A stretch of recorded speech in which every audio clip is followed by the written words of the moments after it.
So we've done the Greeks and we've done the Israelites. And today we discuss the Persians. And today I introduce to you the most influential person who has ever lived. And his name is Zarathustra. Okay? And Zarathustra will create the world's first great religion, world religion, called Zoroastrianism. And this will lead to the rise of the world's first great empire, called the Persian Achaemenid Empire. Okay? So to understand Zarathustra, let's go back and understand how we humans have traditionally understood the world. Okay? So intuitively, we've understood that the world is one of consciousness. Okay? The universe is conscious, and it's constantly vibrating. Okay? These vibrations are infinite. And the lower that the vibrations go, the slower they are, and therefore they give rise to matter. Okay? And that gives rise to humans. So we both inhabit the material universe, but our minds inhabit the spiritual universe. And as a result, when we vibrate as well, our consciousness returns to the universe. Okay? So we're in constant dialogue with the universe. Now, this is hard to understand, so we've used metaphors or stories to explain this system. All right, so let's go over how we've explained the system using metaphors. So this is God. Okay, the God is called the monad, or the one, or nous. But there are different names for this God. And this God is perfect. The problem with perfection is that you lack imagination, you lack creativity. And that's why when God emanates, He created us, okay, humans. Why? Because we are material. We have bodies, and therefore we are imperfect. What this means is that when we hit a wall, we feel pain. We can fall down, we can die, we can suffer, we can make mistakes. But at the same time, it is through constantly making mistakes, disobedience, fallibility, that we are able to be creative, okay? And as a result, both God and we are in the process of becoming. Okay? We are becoming into perfection. We are becoming into eternity and infinity. And so we are co-creators with God. Now, there are certain characteristics about the system that you have to remember. Okay? First of all, in the system, we need to have free will. Because only by having complete freedom can we be truly creative. If the monad is controlling us, then there can't be any creativity. It's all intentional, it's all planned, okay? So free will is very important. Another very, very important idea is the individual. Okay? So how the system works is, what matters is what happens inside of us. Okay? Because only us individually can give rise to creativity. And so it is our interactions with the monad that's important. Okay? Another way of saying this is that, use a metaphor. Okay? The metaphor is a candle. A candle. Sorry, this is a bad drawing. Okay? Candle. And we are all mirrors surrounding this candle. And we are all, the candle is reflected in us. Okay? So the monad is in us, and we are all part of the monad together. So what happens is what happens to us individually. Okay? Another very important part of this is its eternity. Okay? Reincarnation. And the idea here is that when you die, you just don't disappear. Your consciousness returns to the spirit world. Why? Because maybe in this world, you made a lot of mistakes. And because you made a lot of mistakes, you can't really appreciate all the pain you've caused. So when you return to the spirit world, then it's a time for you to reflect and understand your significance on this world, okay? And so the idea is that if you've done a lot of good in this world, if you've been virtuous, you ascend to a higher plane. And if you did a lot of bad things, then you stay in the lower realm, okay? And this is the idea of heaven and hell. Why? Because if you did a lot of good, first of all, you can appreciate all the good you've done, and you can be closer to the monad. Okay? If you've done a lot of bad, then you will see for yourself all the hurt you've caused in the world. Okay? And you'll be further down from the monad. So this is how intuitively we've understood the universe to work. Okay? When we're born almost with an intuitive understanding of this. Okay? The problem is that as our populations continue to grow and grow, eventually we have war. Okay? And war gives rise to patriarchy and property. Why? Because how do you incentivize people to go fight? Well, you promise them this wife will be yours, okay? You'll be the master of the household, and whatever you win, whether it's gold or whatever, it will be yours forever, okay? And so these three things, war, patriarchy, and property, are all interlinked together, okay? And this, you can argue, gives rise to the idea of capital. Remember, when we last discussed the Bronze Age, the Bronze Age was the height of capital, and therefore it was the height of war, slavery, corruption, okay, violence, evil in this world. And in this time, there will emerge prophets, the port prophets, who come and tell us that what we're doing is wrong. And we must remember who we came from originally, okay? We must remember that we are part of the monad, and that we're here to celebrate life, not to destroy life. To be creative, not to be destructive. To love, not to make war. Okay? And so, during the Bronze Age, emerges a man named Zarathustra. And he is a port prophet, just like Homer and the Yahwehs. And he's dealing with a situation, okay? We've entered a system where war, patriarchy, and property are prevalent. And we can't imagine a world without these things. So now he has to create a new system. He has to present for his poetry new ideas that help us return to the monad, okay? And so he creates the beginnings of a new world religion called Zoroastrianism. Okay, so let's go over the basic ideas. So remember that this is a polytheistic world where you fight for your God. And the gods don't really care about what's good and what's evil. All they care about is themselves. So you celebrate them, you make sacrifices to them. If you give them enough money, if you bribe them well enough, then you win wars, okay? So that's a system that we call polytheism. So what Zoroaster does is that he reimagines the system and creates a new hierarchy where Ahura Mazda is the top god, okay? And you can call him the monad as well. And for Zarathustra, Ahura Mazda is the Lord of Wisdom, okay? It literally translates into Lord of Wisdom. And he's represented by the idea of fire, okay?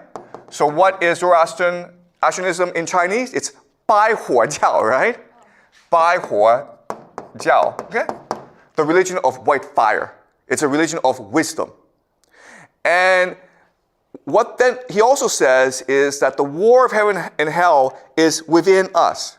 Okay? And there are two forces that tear at us, that divide us, okay? The first is the force of Asha. The second is the force of Zhush. Okay, these ideas are hard to translate, but Asha just means truth, and Zhush means the lie. Okay?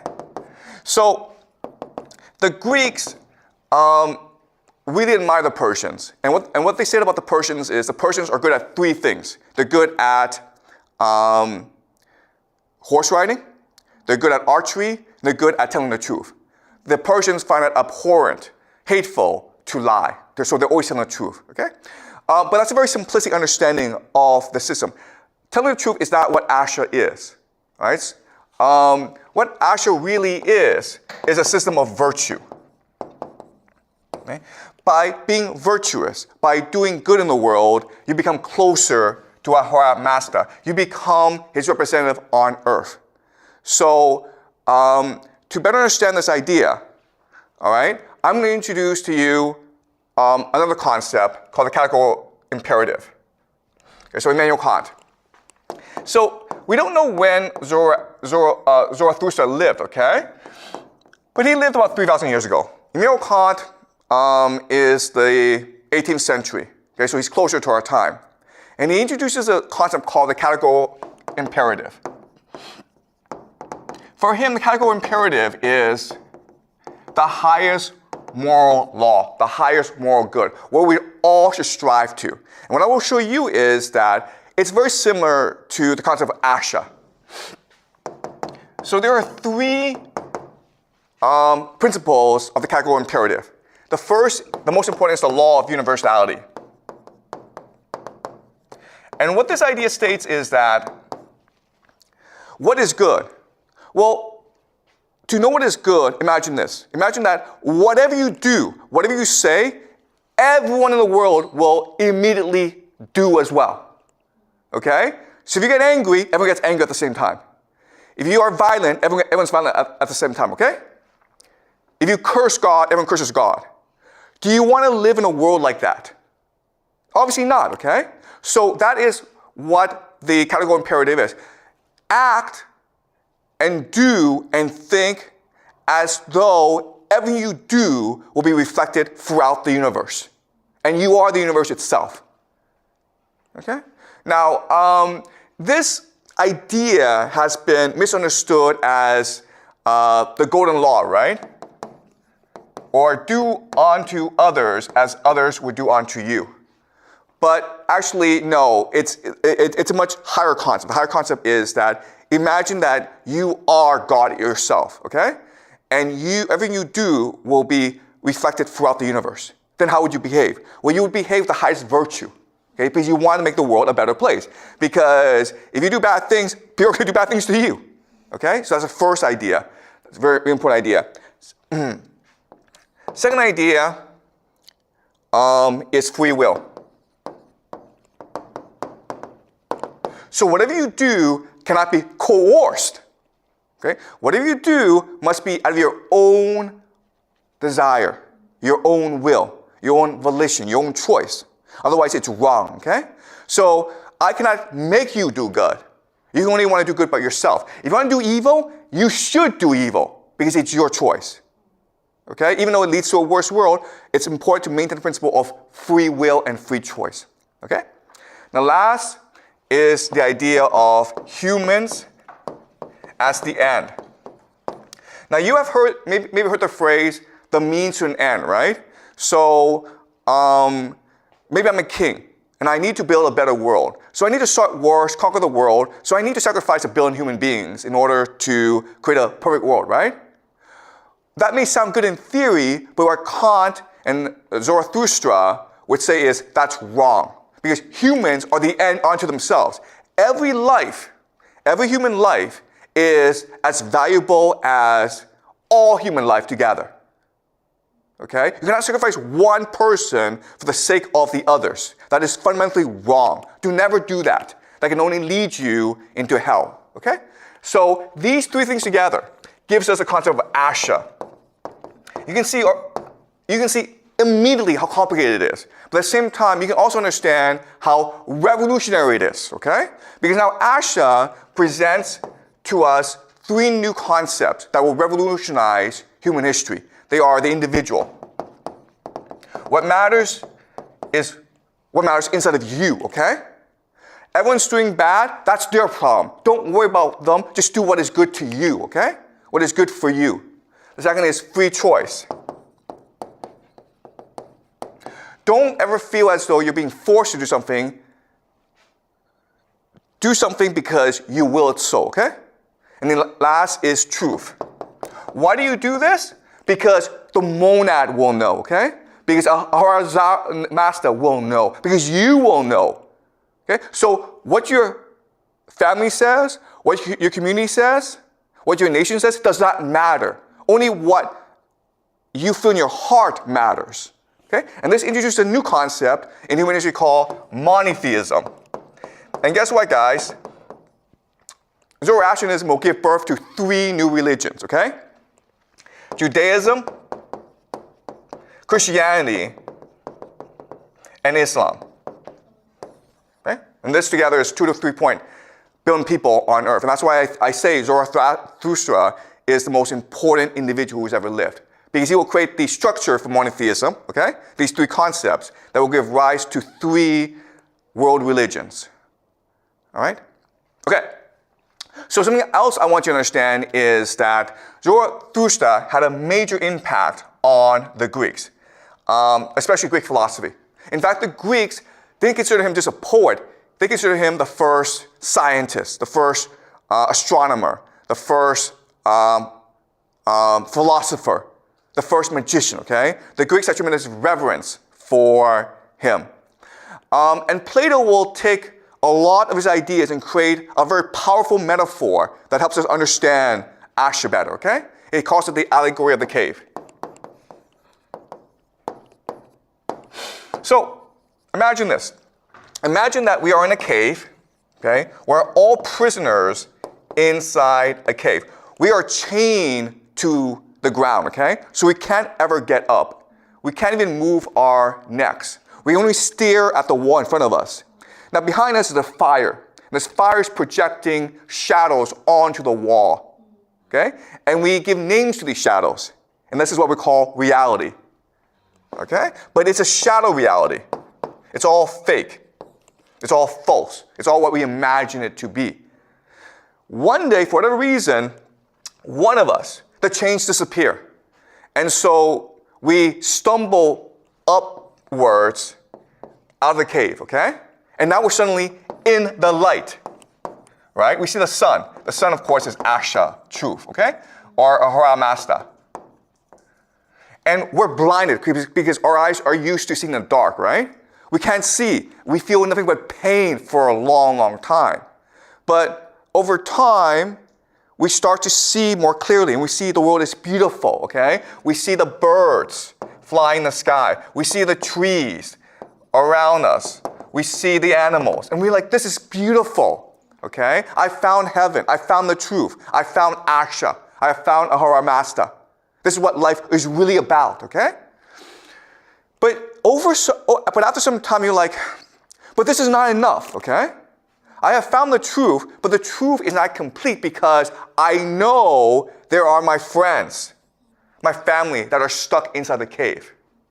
Therefore, for me to fully achieve Asha, I must go down and tell them the truth.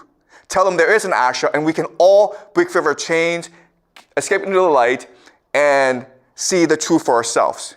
And then we will be truly happy and free and wise. Okay? That's what Asha is. Asha is not just breaking free your chains and seeing the truth for yourself, but it's a responsibility to go and spread this virtue to everyone around you. If you see injustice, speak out. Okay? Another way of saying this is, let's use a metaphor. A choir, okay? Singing choir. How does a choir work? Well, Ahura Mazda, the monad, he's singing a song. Ah! We have to sing along with him, okay? Ah! Okay? And we do that, the world is harmonized, the world is perfect, the world is beautiful. But if most of us are out of tune, then we need to get into tune, right? Okay? So that's what Asha is. Asha is not just self-individualization, self-truth. It is helping others see the truth for themselves, okay? So if you yourself see the truth, you now have responsibility to teach this truth to others. But the problem is, of course, if you go down and tell everyone, hey man, this world we're living in, it's a shadow world. It's a prison. We need to break our chains and escape into the real world. Everyone's like, you're crazy, man, right? Get out of here, man, you're crazy. And they're like, no, we have to go. And they're like, okay, well, describe this world to us. And you're like, it's kind of hard to describe. Well, you're crazy then, okay? All right, so that's Plato's allegory of the cave, all right? And this gives you a better understanding of the idea of Asha, okay? So if you move towards the truth, you're moving towards Asha. But if you're moving away from Asha, you're moving towards the Drush, okay? All right? So that's a basic premise of Zoroastrianism. This is the idea that Zarathustra brought to the world, and it will forever change the world, okay? We'll go into the specific history next week. But first, what I want to do this week is just go into his ideas, okay? All right. All right.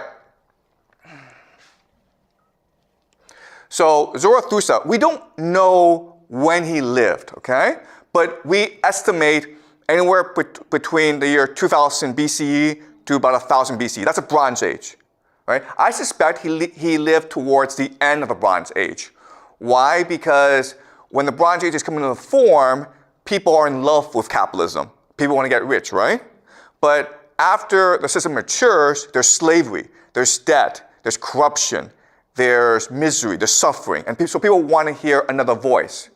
Zarathustra himself was a priest. And he was disgusted by the corruption of priests. Because remember, being a priest means being a teacher, leading people into the light, leading people into Asha. But once the Bronze Age becomes more mature, then priests are corrupt. They want a lot of money for helping you achieve immortality. They sort of spread false teachings. Okay, they become very corrupt. And so Zarathustra becomes disgusted, and he wanders around spreading his new message of Asha. Okay? Now, what's important to understand is that we don't know where Zarathustra worked specifically, but we suspect northern Iran, okay?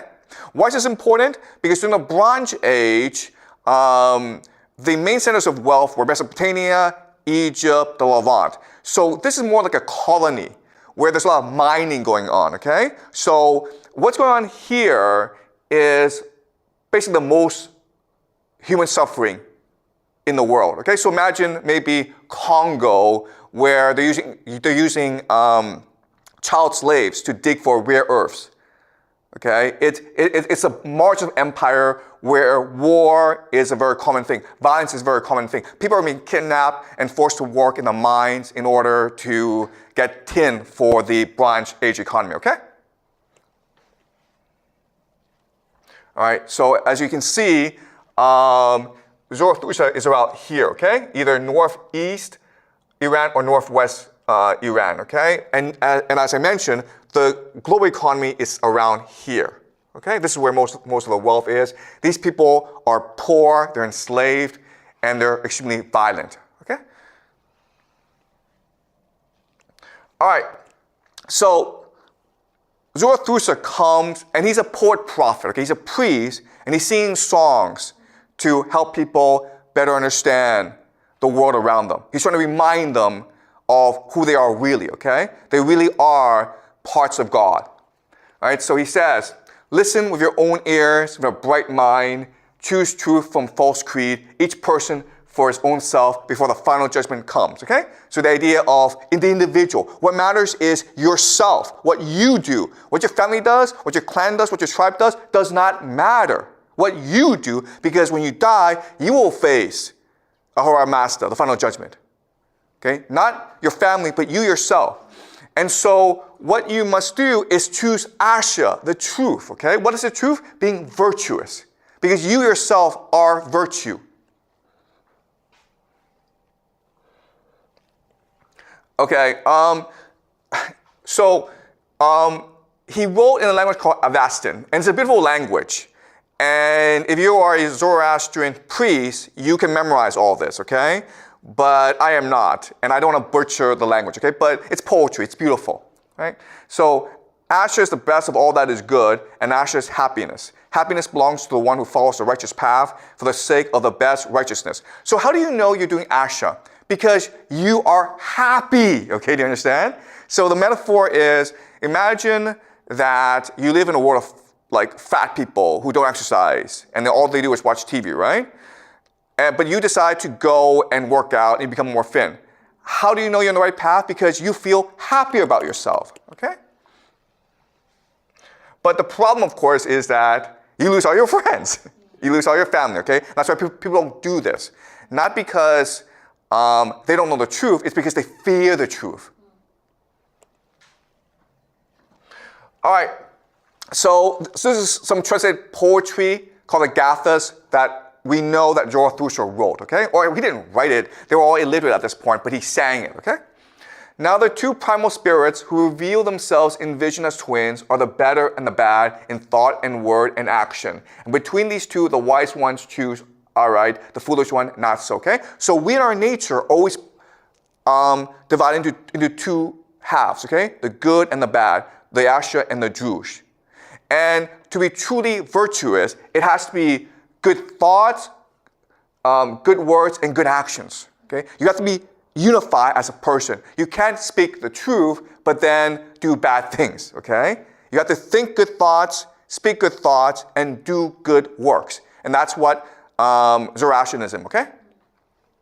And when these twin spirits came together in the beginning, they created life and not life, and that at the last worst existence shall be to the followers of the lie, but the best existence to him that follows right. Of these two twin spirits, he that followed the lie choose doing the worst things, the holiest spirit choose right. He that clothes him with the massy heavens as a garment. So likewise, they that are fain to please our master by dutiful actions. Between these twin, the Davas, okay, those that lead you to the Drush, also chose not aright, for infatuation came upon them as they took counsel together, so that they chose the worst thought. Then they rushed together to violence that they might enfeeble the world of man. So we're living in a world run by Davas, by demons, who choose violence to control us. Okay, and what do? And to him came dominion, and good mind and right and piety gave continued life to their bodies and indestructibility, so that by the retributions through metal he may gain the prize over the others. Even in a world of evil, you can choose, and you must choose to be good. All right? If people are lying, you tell the truth. Because what matters is your individual action, not what others are doing. So when there cometh their punishment for their sins, then, O Master, at thy command shall good thought establish the dominion and the consummation for those who deliver the lie, O Hara, into the hands of right. Okay? So God will know what good you did, what evil you did. Okay? When you die, it will be the final judgment. You will have to face God. So we may be those that make this world advance, O Master, and ye, O the Haras, come hither, vouchsafing a mission into your company and Asha, in order that our thought may gather together while reason is still shaky, okay? So even though the world has turned evil, even though the people, the elite, are evil, you can still do good, and God will know you do good, and God will reward you for doing good, okay? So again, this is the beginning of monotheism. And as you can see, this idea will echo in Christianity and Islam as well. Then truly on the world of lies shall come the destruction of the light. But they who get themselves good name shall be partakers in the promised reward in the fair abode of good thought, of master, and of right. Oh, if, O ye mortals, ye mark those commandments which master hath ordained of happiness and pain, the long punishment for the follower of the Drush, and blessings for the followers of the right, then hereafter shall it be well, okay? So you should do what is virtuous, not only because God will reward you for doing so, but because you will feel eternal happiness in doing so. When thou, O Master, in the beginning did create the individual and the individuality through thy spirit and powers of understanding, when thou did make life clothed with a body, when actions and teachings whereby one may exercise one's convictions at one's free will, okay? So you see individual, free will. These are the core concepts here, okay? Never say you're being coerced. You always have the choice. You always have the choice to resist. Then lifts up his voice, the false speaker or the true speaker, he that knows or he that knows not, each according to his own heart and mind, passing from one to another. Armate confers with the spirit in whom there is wavering. Okay. Clear it is to the man of understanding as one who has realized it was thought. He upholds Asha together with good dominion by his word and deed. He will be, O Master, Ahara, the most helpful helper to thee, okay? So when we choose to follow Asha, we are doing God's work. When we, in our hearts, choose Asha, we, at that moment, change the world for the better. Okay? All right, so this sounds a bit complicated and a bit abstract. And honestly, he was speaking to people at that time, okay? So what does he really, really mean? And how can we understand what he's really saying? Well, the argument I want to make to you today is that all prophets are the same. They're all divinely inspired. They're all speaking a certain truth. So by understanding other prophets of that region, of that culture, we gain insight into the true thinking of Zarathustra. Okay? So this is Rumi, who is considered the greatest Persian poet who has ever lived. He lived in the 13th century, which is about 3,000 years after Zarathustra. In many ways, if you actually read his poetry, he is the reincarnation of Zarathustra, okay? So we're going to read a bit of his poetry. And then once you read his poetry, it will give you insight into the cosmology of Zoroastrianism. All right. I see so deeply with myself. I so see deeply with myself, not needing my eyes, I can see everything clearly. Why would I want to bother my eyes again now that I see the world through his eyes, okay? Through the eyes of Asha, through the eyes of the monad, through Ahura Mazda, okay? That's how you should be seeing, okay? In other words, you should be seeing the world through your imagination. You can imagine a better world. If you imagine a better world, you can create a better world. So don't be fooled by the material world around us. It's all fake. It's all an illusion. Not Christian or Jew or Muslim, not Hindu, Buddhist, Sufi, or Zen. Not any religion or cultural system. I'm not from the East or the West, not out of the ocean or up from the ground, not natural or ethereal, not composed of elements at all. I do not exist, am not an entity in this world or in the next, do not descend from Adam and Eve or any origin story. My place is placeless, a trace of the traceless, neither body or soul. I belong to the beloved, have seen the two worlds as one, and that one called and know, first, last, outer, inner, only that breath, breathing human being, okay? Does that make sense to you? We're all part of God. That's our true nature. There's a divine spark in us. Don't be fooled by the material world, okay? And don't be fooled by labels. Christians, Buddhists, Jews, there's no difference. We're all children of God, okay? We're all the same. So don't be fooled by labels. Okay, so there's a joke. Okay, the joke is this. God and Satan are fighting over humanity. And God says to Satan, ha, humans have discovered religion, therefore I have won. And then Satan says, yeah, but then I'll just organize it. Okay? So the idea is that religion is great, okay? I'm a big supporter of religion, but organized religion is problematic because organized religion serves the interests of the priests who control the religion. Okay? And that's why there are these differences in these religions, in Buddhism, in Judaism, in Islam, in Christianity, because the people in charge need to differentiate the religion in order to exploit you, okay? In order to justify their existence. But at the end of the day, we're all connected to the divine, and all that matters is that connection, okay? So all these differences is something that is artificially created to fool us. All right. All day I think about it, then at night I say it. Where did I come from and what am I supposed to be doing, okay? I have no idea. My soul is from elsewhere, I'm sure of that, and I intend to end up there, okay? I don't remember where I came from, but I know that I must have come from somewhere, okay? This drunkenness began in some other realm, some other tavern. When I get back around to that place, I'll be completely sober. Meanwhile, I'm like a bird from another continent sitting in its aviary. The day is coming when I fly off, but who is it now in my ear who hears my voice? Who says words within my mouth? Who looks out with my eyes? What is a soul? I cannot stop asking. If I could taste one sip for an answer, I could break out of this prison for drunks. I didn't come here of my own accord. I can't leave that way. Whoever brought me here will have to take me home, okay? This is beautiful, and it's also a rewriting of Plato's allegory of the cave, right? This is a prison for drunks. Here, we're all drunk. We're all blind from our true reality. This is a prison. When we return to the monad, to our master, then we'll see the truth for ourselves, okay? All right, so Here's another poor prophet, Friedrich Nietzsche, okay? Friedrich Nietzsche is one of the three great German philosophers of the past 500 years. Immanuel Kant, Friedrich Hegel, and Friedrich Nietzsche. And Friedrich Nietzsche wrote Thus Spoke Zarathustra. And he wrote it in a very interesting way. He likes to take these long walks. He can walk for like hours and hours in the mountains. And then now and then he feels as though he's being seized, okay?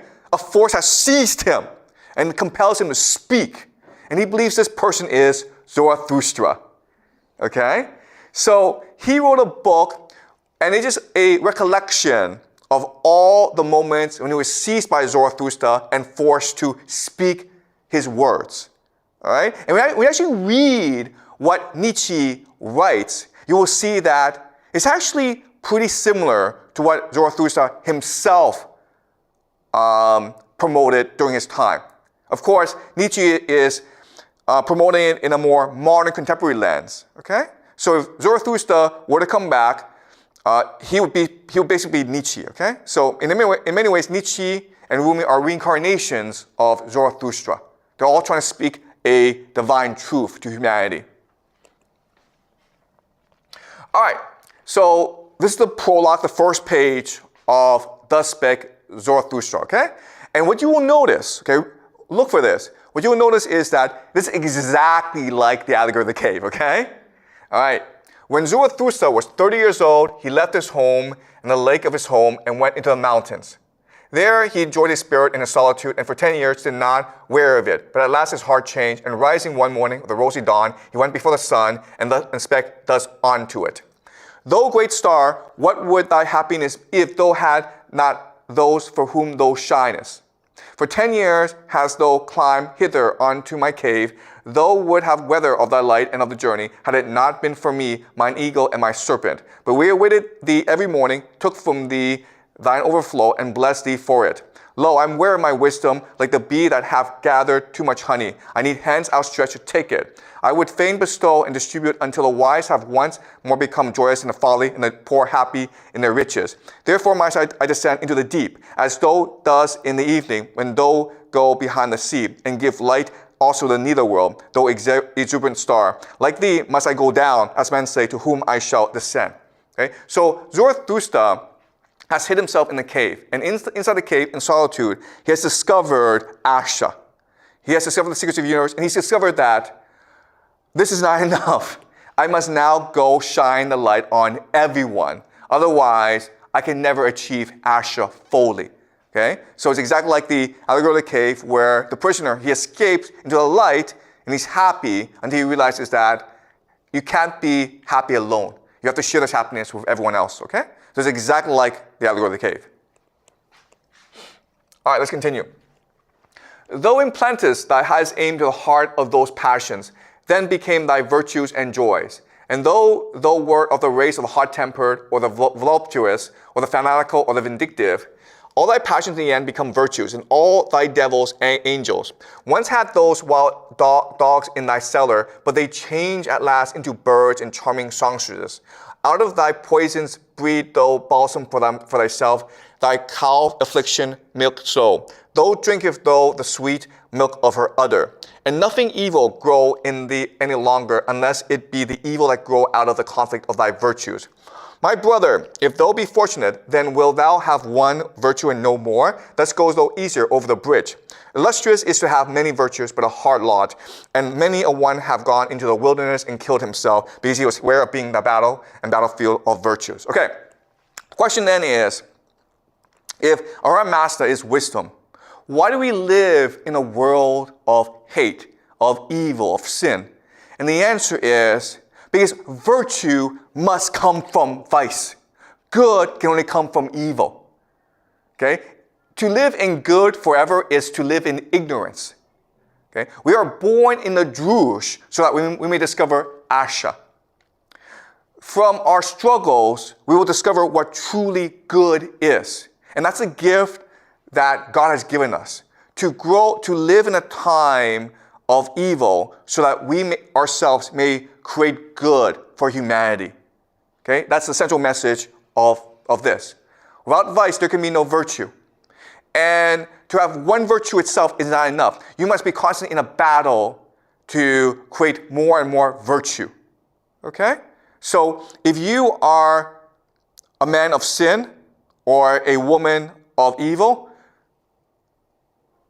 be thankful, because now is your opportunity to be a star, a sun that through transformation of oneself can brighten the world, okay?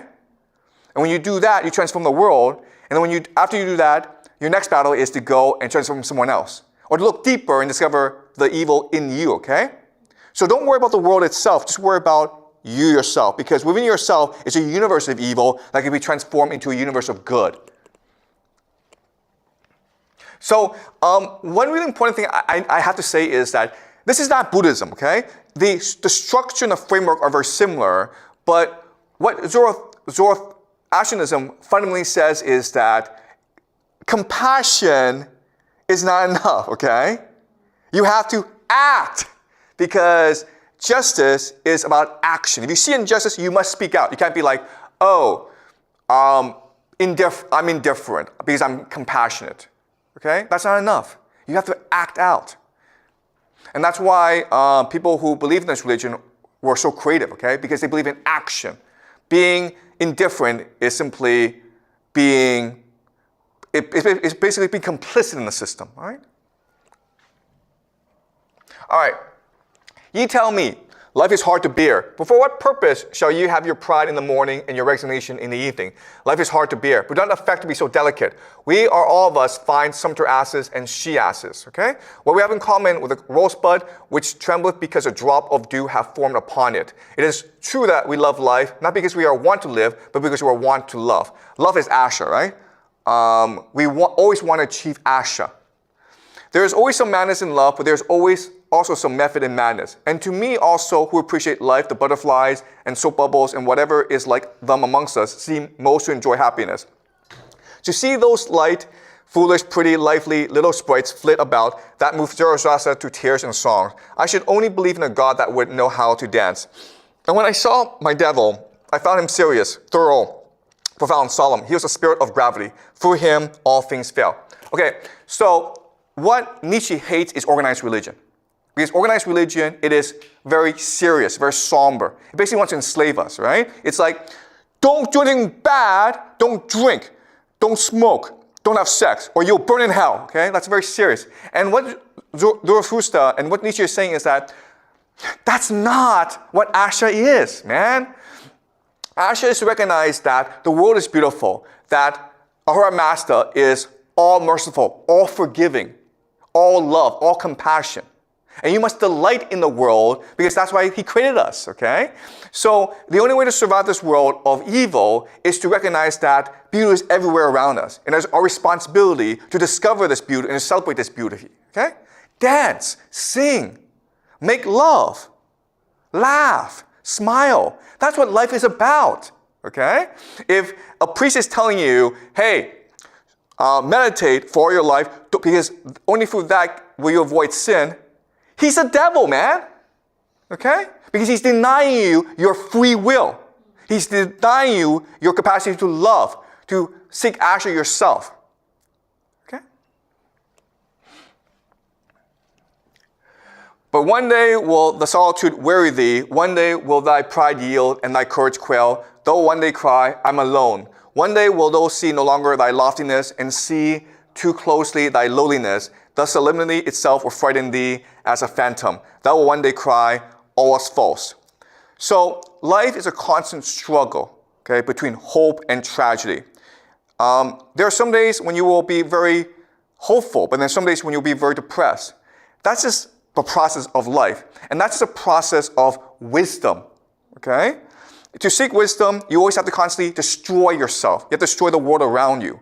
And it's a never-ending process of pain and suffering and tragedy, but it will gradually lead you to enlightenment. What's really important is to act, okay? To seek self-destruction. So another way of saying this is always assume that whatever you know, no matter how truthful, is probably wrong. And to go and negate yourself, okay? It also means leaving your family, leaving your comfort zone. All right. A heretic will thou be to thyself, Okay, a heretic is someone who doubts yourself, right? Saying, everything I've known is wrong, okay? So another way of saying this, and I know it's hard to understand, is you come to my class for a semester, and everything I teach you, you're like, wow, this makes a lot of sense, okay? And every day you're excited, you learn a lot. But at the end of the semester, what you want to say is, everything I learned this semester is wrong. So I'm going to learn for myself. I'm going to negate everything I've learned and believe everything I've learned is deceitful so that I can rebuild my own knowledge. And through that process, will you actually achieve enlightenment, okay? The truth is, it has to be to you. There can be no truth for everyone. The truth has to be for you, and you must fight for it every day, okay? Ready must thou be to burn thyself in thy own flame, okay? You must destroy yourself. How could thou become new if thou have not first become ashes? Do you understand? To live is to die. If you really want to understand, you must first destroy everything that you think you understand in order to build a new understanding. Though lonesome one, though go the way of the creating one, a God will thou create for thyself out of the seven devils. Though lonesome one, thou goes the way of the loving one. Thou loves thyself, and on account despise thou thyself, as only the loving one despise. To create desire the loving one because he despise. What know he of love who have not been obliged to despise just what he loved? Okay, this is a really hard concept to understand, but in the Buddhist tradition, it's like, avoid anger.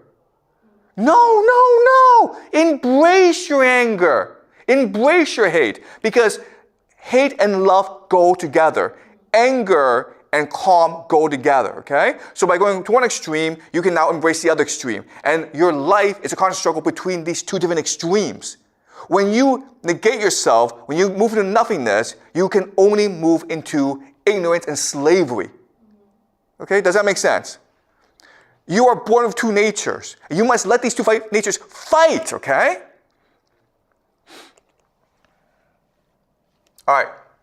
When Zarathustra had spoken these words, he paused like one who had not said his last word, and long did he balance the staff undoubtedly in his hand. At least he spoke thus, and his voice had changed. I now go alone, my disciples. Ye also now go away, and alone, so will I have it. Verily, I advise you, depart from me and guard yourselves against Zarathustra. And better still, be ashamed of him. Perhaps he have deceived you. The man of knowledge must be able not only to love his enemies, but also hate his friends. Okay? You want true knowledge? You can learn from me, but at the end, we must leave each other. And you must say, he's now my enemy. I must now destroy him. If I really want to be myself, I need to destroy my teachers in order to discover my true self. Okay? And as you can imagine, most people don't want to do this. Most people just want to cling to their mother, want to cling to the teacher. But you can never achieve true asha if you do this. Okay? Ye love your virtue as a mother loved her child, but when did one hear of a mother wanting to be paid for her love? It is your dearest self, your virtue. The ring's thirst is in you. To reach itself again, struggle every ring and turn itself. And like the star that go out, so is every work of your virtue. Ever is its light on its way and traveling. And when will it cease to be on its way?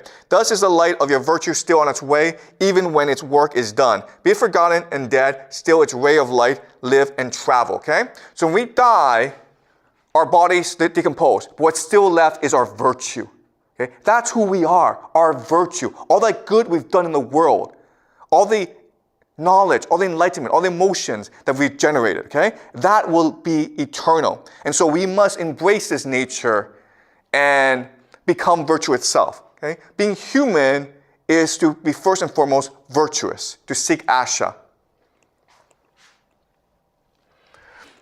For this is the truth. I've departed from the house of the scholars, and the door have I also slammed behind me. Too long did my soul sit hungry at their table. Not like them have I got the knack of investigating as a knack of nut cracking. Freedom do I love and the air over fresh soil. Rather would I sleep on oxskins than on their honors and dignities. I am too hot and scorched with thine own thought. Often is it ready to take away my breath. Then have I to go into the open air and away from all dusty rooms. But they sit cool in the cool shade. They want everything to be merely spectators, and they avoid sitting where the sun burns on the steps. Like those who stand in the street and gape at the passers-by, thus do they also wait and gape at the thoughts which others have thought, okay? So this is a radical idea, but it's very true. You go to university not to learn how to think, but to fall into ignorance, okay? Why? Because the professors there, the priests there, they have departed from reality and they've chosen to live a life of comfort, of ease, of pleasure. And as a result, they can't know anything. True knowledge can only be found in the everyday, in the mundane, with ordinary people. That's where God is. Okay? Universities are constructed to be away from God. They are temples for the comfort of priests. So if you want true knowledge, go out into the world and talk to ordinary people. Suffer. Okay? All right, so that's it, okay? So now you can understand the beauty and power of Zarathustra. And I really do believe this. I really believe that Nietzsche was channeling Zarathustra. But he was channeling in a way for the common mind, okay? Because the thing about Asha is that it's always changing, all right? The Asha that was true 3,000 years ago is not the Asha that's true for us today, all right? And what's really important to understand is that Asha is constantly becoming.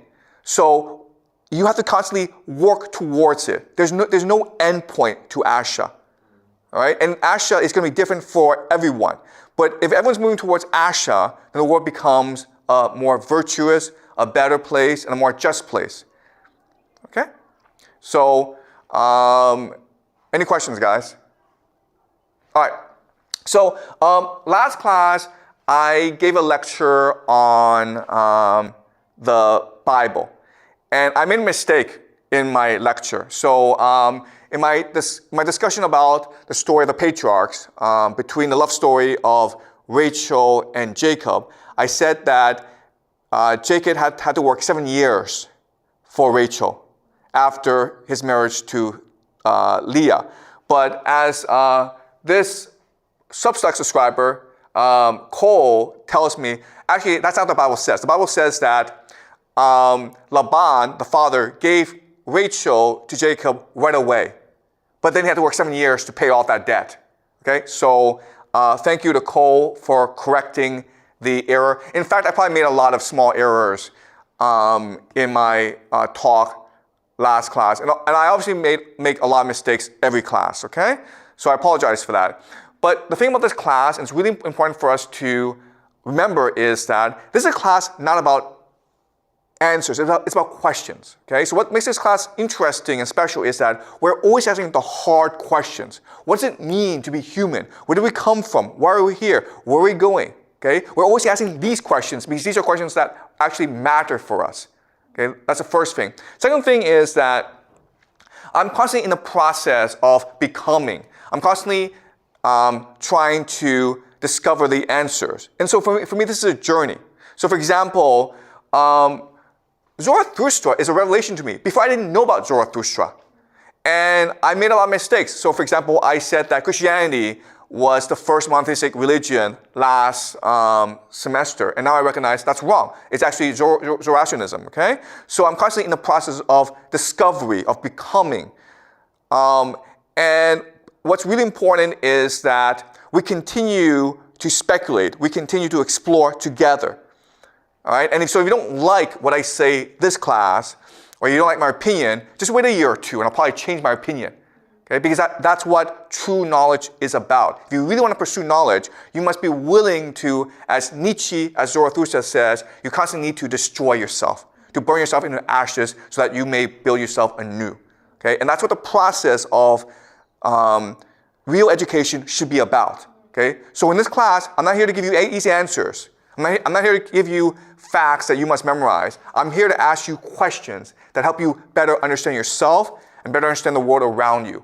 To help, this class is about conversation, dialogue, and debate. Okay? All right? So, any questions, guys? Yeah. Sorry, let me give you the mic. So as to say, the ashes is different for different individuals. So I was thinking about an example is so Hitler as a racist, he not only himself but he also making some like a lot of people to hate Jews, and let's assume that he think Jews are evil in his heart and trying to destroy them. So if he think that this is real justice, does this still count for Ash? Okay, look. It's a very sensitive topic, Hitler and the Holocaust. I don't want to spend too much time on it, okay? But if you truly understand Asha, if you truly understand Zarathustra, what it would say is that our master is complete forgiveness, compassion, and love. Okay? So whatever we do in this world will be forgiven in the end. I know, I understand this is hard for a lot of people to accept. I know that we grew up knowing that there must be evil in this world because of the Holocaust, and there must be Satan and all that. But if you really want to discover Asha, you have to let go of these ideas and understand that in the end, all will be forgiven. Okay? I'm sure that there are people you hate in this world and you think that they must burn in hell because of all the evil they've done in this world. But if we want to appreciate Asha, if we really want to discover the truth, okay, we need to let go of this hatred. We need to let go of this judgment. Okay, the very point of Asha is don't worry about other people. Just worry about yourself. Don't compare yourself to other people. Compare yourself to yourself. Okay, and so how do you know you're moving towards Asha? Because you can feel it. All right. The problem is what keeps us from Asha are two things: our ego and our fear. We want to be liked by everyone. Our ego. Okay. And our fear of rejection, people of saying something that offends other people, of being politically correct. Okay, like I know that in my class, I offend a lot of people, and I get shouted at all the time on YouTube, and I know that. Okay, but if I want to achieve Asha, I need to take this risk. Okay, because at the end of the day, what matters is my own individual pursuit of the truth. What others think of me does not matter. Okay, so the problem in our society is we're brainwashed into thinking that the opinions of others matter, okay? What your teacher says about you matters because the teacher recommendation will decide whether or not you get into a good university. How much money you make matters because that will give you status in society, okay? And what Zarathustra, what Nietzsche, what Rumi, what Plato, they're all saying is this: it doesn't matter, man. What matters, if you want true happiness, if you want true enlightenment, if you want Asha, you have to embark on a personal journey that requires solitude, that requires rejecting everything that you know in the past so that you can rebuild yourself. Once you make that decision, Asha will come to you naturally, okay? But first and foremost, what you need to do is let go of these prejudices, let go of these ideas that have been put into you, okay? I know, yes, I know I will get shouted out. I don't get cursed online for saying, Hitler will be forgiven. But Hitler will be forgiven because everyone will be forgiven, okay? Everyone will be forgiven. Okay? There is no hell. I'm sorry to say this, okay? I'm sorry to say, but there is no hell. Hell is what we create in our hearts. Okay? Everyone will be forgiven. All right? But thank you for the question. Any more questions? Okay. My question would be, I know that Asha for everyone will have different, but will it change in a different period? Like when I was being as a child or when I grow up, would that change? Okay, so I'm not a Zoroastrian priest, and I don't want to insult the religion, okay? Because what they will tell you is that at the end of the day, Asha is virtue, and God is virtue, okay? So when you do Asha, you're moving towards God, which is perfection, okay? But I think that what Nietzsche would say, and maybe Zarathustra, but I think Nietzsche would definitely say this, is that God is creativity, okay? So what you really want to do is when you move towards Asha is to constantly reinvent yourself, to discover new ideas about yourself. And this is a never-ending process, okay? There's no finale to it. If there's no finale to it, that means that each of us will live our own individual lives that's different from others, okay? And so what this means is that Asha will become different for each of us. But what's important is, and Rumi would say this, everyone would say this, is follow your heart, okay? Ignore what others think. Dissipate your fears, okay? Kill your fears and just believe in yourself, follow your heart, and Asha will come naturally to you, okay? And when that happens also, God will come naturally to you. And you will discover new truths, new powers, new understandings that will bring you greater happiness in life, okay? Does that make sense? Yeah. Okay, great. Any more questions, guys? All right. Mean that we'll never... Yeah? So does that mean we'll never be not physically, but like with Asha, but like we're always trying to get closer with them? Yeah. Okay. Yeah, so again, there's no end point, okay? There's no destination here, okay? It's becoming, okay? It's a constant process of becoming. And it's not possible to seek Asha in one lifetime, right? That's why we are reincarnated, because we come back and we do it over again and we move closer towards Asha each time. But there can never be an end point, okay? Because let's just say you reach that end point. Guess what? Everyone else hasn't. So you have a duty now to help other people, okay? Does that make sense? Yeah. So if you move closer to Asha, you also want to move others closer to Asha. So it's a constant struggle, but that's what gives meaning and purpose to the universe. The fact that we're all striving to be better, okay? Virtue, truth, Asha, these are all we strive for, okay? There can be no perfection. There can just be only a process of becoming, right? Does that make sense? Okay, so look, I mean, I know people want simple answers.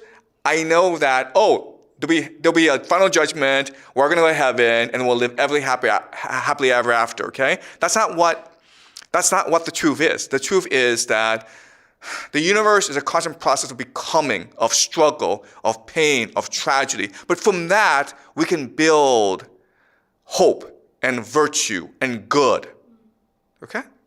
All right, so thank you. So what I've done is I've gone over into the three major civilizations, okay? The Greeks, the Israelites, and the Persians that have come after the collapse of the Bronze Age, okay? What I'm going to do next week is I'm going to show you how these three civilizations interact with each other, okay? We're going to go into the history of these civilizations, okay? All right, so I'll see you guys next week.